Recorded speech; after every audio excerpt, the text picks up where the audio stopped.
దయచేస్తానని చెప్తున్నావు. నీవు నా కుటుంబాన్ని ఆశీర్వదిస్తానని చెప్తున్నావు.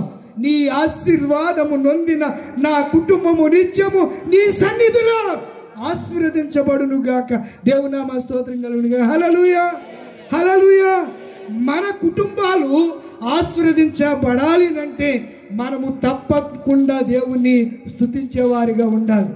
మేలుని బట్టి స్తుతించాలి, కీడుని బట్టి నన్ను ఎక్కువ తగ్గించి కీడుని బట్టి స్తుతించి ఎల్ల వేళలా ప్రభువుని స్తుతించాలి. తెస్సలోనికి రాసిన మొదటి పత్రిక 5వ అధ్యాయం 18వ వచనంలో ఒక మాట ఉంటుంది చూడండి. తెస్సలోనికి రాసిన మొదటి పత్రిక 5వ అధ్యాయము 18వ వచనం, ప్రతి విషయమందును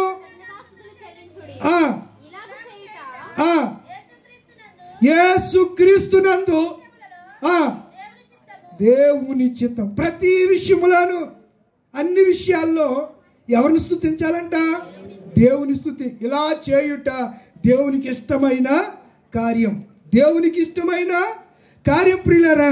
కనుక ఈ కుటుంబం ఈ రీతిగా ఈ ప్రశస్త రాత్రి వేళ దైవ సేవకులను పిలిపించి సంఘం అంతటిని సమావేశపరిచి ప్రభు వారి జీవితంలో చేసిన కార్యములను గురించి చక్కగా తెలియజేయడానికి సాక్ష్య రూపంలోను తెలియజేయడానికి ప్రభు వారు కృప చూపించారు అనే సంగతిని నేను జ్ఞాపకం చేస్తున్నాను.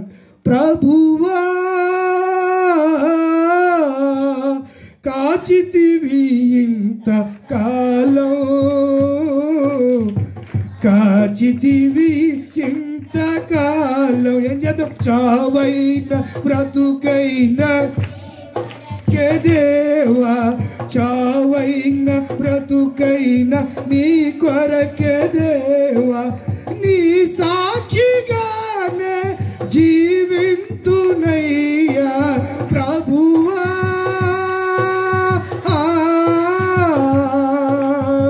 కాచితివి ఇంత కాలం, కాచితివి ఇంత కాలం, కాచితివి ఇంత కాలం. ఎంతకాలం కాశాడు?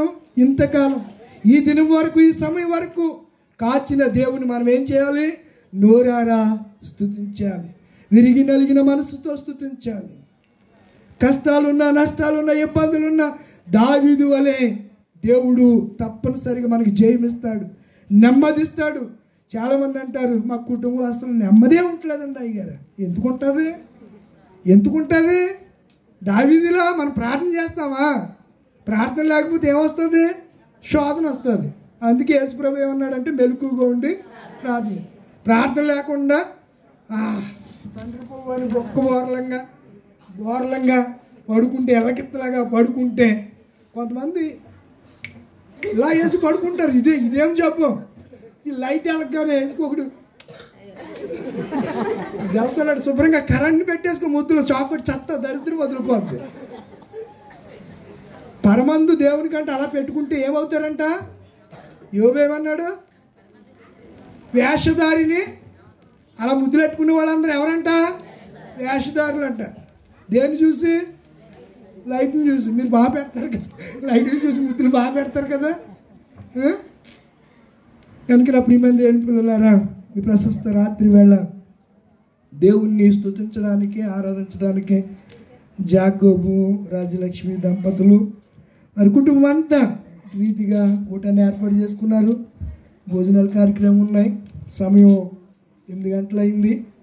మేము 8:30 ఆ ప్రాంతానికి ఇంకొక అరగంటలో ముగిస్తాం. మీరు ఏం కంగారు పడకండి. ఆకలి వేసేస్తున్నాయా? వేసేస్తున్నాయా? అసలు మనం ముందే అలకల రైలు పరిగెట్టేస్తాయి. అందుకే భోజనాలు అన్న వల్ల 6ంటికి వచ్చారు. లేకపోతే మీరు మీ టైం ఎన్నింటికి వెళ్ళి అసలు మీరు ఎన్నింటికి వస్తారు చెప్పండి? మామూలుగాను ఇదే టైం కదా. బాగా చెప్పు. 100 ఏళ్ళ ఆయుష్ నీకు. ఎన్నింటికి వస్తారు? వీళ్ళు 8ంటికి వస్తారు. మీరు మామూలుగా ప్రార్థనకి మీరు ఇప్పుడు వచ్చే టైంలో అప్పుడు ప్రసంగం అయిపోయింది మాట.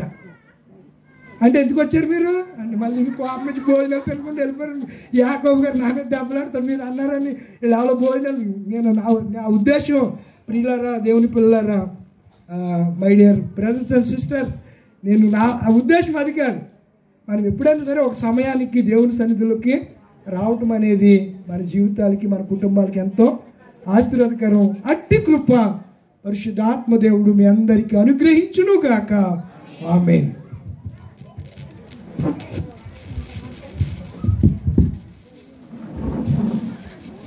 మంచిది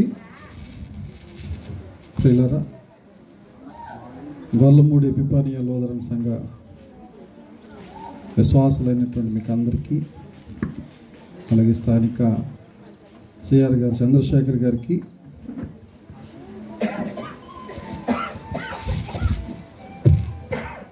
వేదికను అలంకరించినటువంటి పెద్దవారు జ్ఞానప్రకాష్ గారికి, ఈ యొక్క కూటాన్ని ఏర్పాటు చేసుకున్నటువంటి జాకబ్ రాజు గారి యొక్క కుటుంబానికి, కుటుంబ సభ్యులకు, కూడి వచ్చిన ప్రతి ఒక్కరికి కూడా నా హృదయపూర్వకమైన వందనాలు.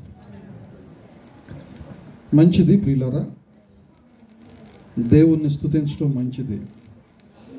అది యథార్థవంతులకు శోభాస్కరం. యథార్థవంతులకు, ఎవరికి? యథార్థవంతులకు మాత్రమే, అందరికీ కాదు. అవునా కదా? యథార్థవంతులకు శోభాస్కరం. యథార్థంగా దేవుణ్ణి ఆరాధించాలి, స్తుతించాలి. దేవుని స్తుతించటం మంచిది. అది యథార్థంగా స్తుతించే విధానం ఉంటే మంచిది అని వాక్యం సెలవిస్తాం. చక్కని సాక్ష్యం చెప్పే రాజీ గారు ఎన్నో ఆటుపోట్లు తట్టుకుంటూ బిజినెస్ సైడ్, వ్యక్తిగతంగా దేవుళ్ళు మేము నిలబడి ముందుకు కొనసాగుతున్నాం అని ఆమె వెక్కి ఏడ్చారు. ఆమె ఎవరు సంఘస్థురాలు, ఏ గ్రామస్తురాలు, ఏ కుటుంబికురాలు అని మనం ఆలోచన చేస్తే మన సంఘస్థురాలు, మన గ్రామస్తురాలు, మన సంఘంలో, మన గ్రామంలో, ఒక కుటుంబంలో సభ్యురాలు కదండి. ఆమె ఆడటానికి కారకులు ఎవరు?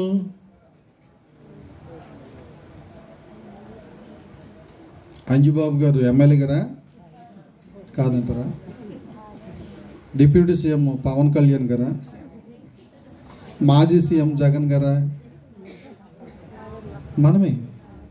ఎవరండి? మనమే. ఎవరో ఒకరు మనమే, అంతే. అంటే అలా ఒకరిని ఏడిపించడానికి మనలో ఎవరో ఒకరు కారణం అవుతున్నాం అన్నమాట. ఈరోజు ఆమె ఏడ్చారంటే దానికి కారణం మనలో ఎవరో ఒకరు బాధ పెట్టామని ఆవిడ చెప్పారు. అయినప్పటికీ కూడా విశ్వాసకి తగినట్టుగా, ఎవరికి తగినట్టుగానండి? విశ్వాసురాలకు తగినట్టుగా సంఘమంతటిని ఆహ్వానించి ప్రేమ విందు ఏర్పాటు చేసి ముందుగా దేవుని యొక్క ఆత్మీయమైనటువంటి ప్రేమ విందును పంచిపెట్టి సంఘం మీద ఆమెకున్న ప్రేమ, కుటుంబాల మీద ఆమెకున్నటువంటి ఆప్యాయత, దేవుని మీద ఆమెకున్నటువంటి గౌరవాన్ని ఈరోజు ప్రకటించుకోవడం జరుగుతుంది. ఇది వాస్తవం. దేవుని నామానికి మహిమ కలుగును గాక.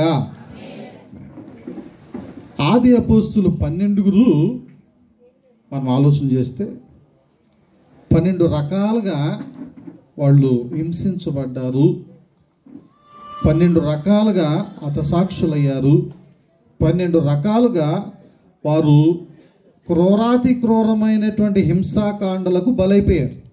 ఎవరండి వాళ్ళు? ఎవరు?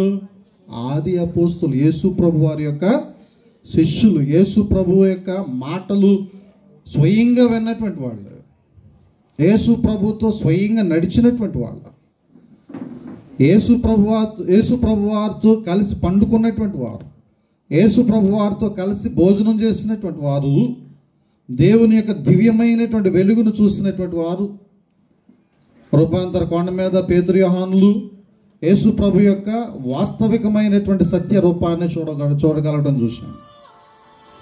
ఇలా ఒక్కొక్క సన్నివేశంలో ఒక్కొక్క శిష్యుడు, ఒక్కొక్క సన్నివేశంలో ఒక్కొక్క బృందం దేవుని చేత బలపరచబడ్డారు, ఏర్పాటు చేయబడ్డారు, పిలువబడ్డారు. అనేకమైనటువంటి మర్మాలను, దేవుని యొక్క రాజ్య మర్మాలను ఈ యొక్క లోకానికి అందించారు.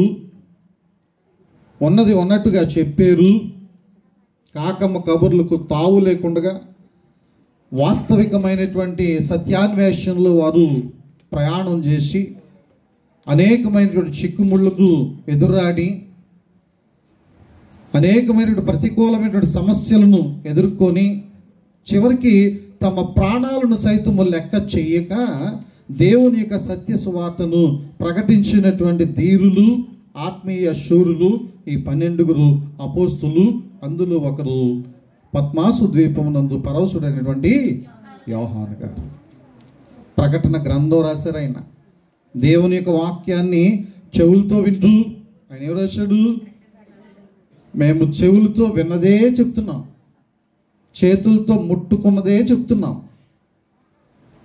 దేవుని యొక్క స్పర్శను మేము తాకాం. ఎవరిని తాకారంటండి? దేవుని యొక్క స్పర్శ తెలుసంటండి. ఆయన కౌగిలిలో ఉన్నటువంటి ఆ వెచ్చదనం తెలుసట, ఆ ప్రేమ తెలుసట, ఆ మమకారం తెలుసట వాళ్ళకి. దేవుని యొక్క వెలుగు నీడలు, అడుగు జాడల్లో మేము బ్రతికాం. వేషధారణ భక్తి మాకు తెలీదు. వాస్తవికమైనటువంటి సత్యాన్ని మేము ప్రకటించాం. విన్నదే చెప్తున్నాం, చూసిందే చెప్తున్నాం, స్పర్శించిందే మీకు మేము చెప్తున్నాం. అటువంటి ఆయన మొదటి యొక్క యోహాను 3వ పత్రికలో చక్కని మాటలు రాశారు. 5వ వచనం చదువుకుందాం ఒకసారి. 3వ పత్రిక 5వ వచనం.